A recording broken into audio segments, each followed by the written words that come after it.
last question. Yes. What advice would you give to aspiring and first-time leaders? Oh,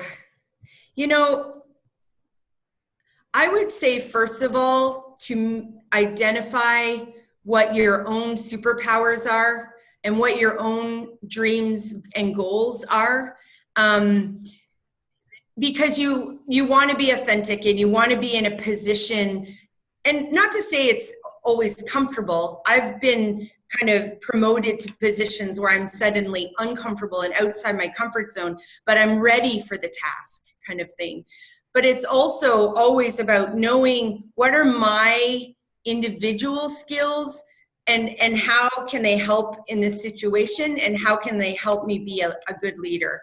So, if my power is genuine interest in other people, if it's enjoying to connect with other people, if it's curiosity, if it's intention, if it's being strategic, like all of these things, it's like I have to know myself first as a leader in order to be able to help others. So it's like really being able to know that. And then it's also about always looking, 1 year, 2 year, 5 years out and where you want to be, so that you, as a first-time leader, are always aspiring to grow.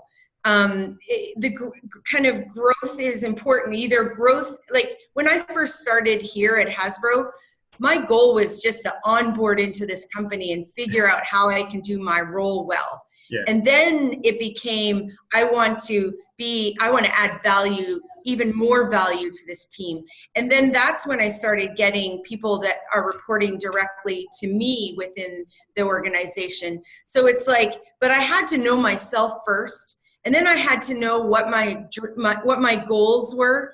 And then I had to come up with a plan to actually achieve it.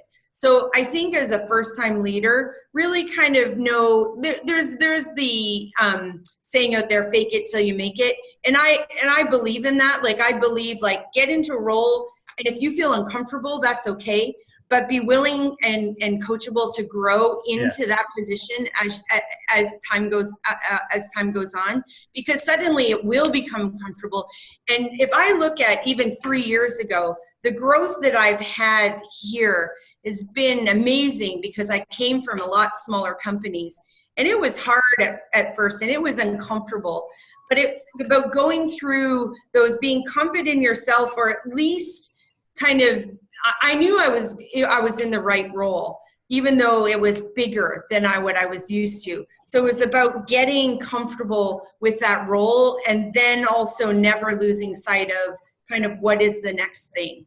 So I would say that, as well as, being authentic, being coachable, being a good communicator, being a good listener, all of those things, make sure that, you're always, being guided by even your own personal values.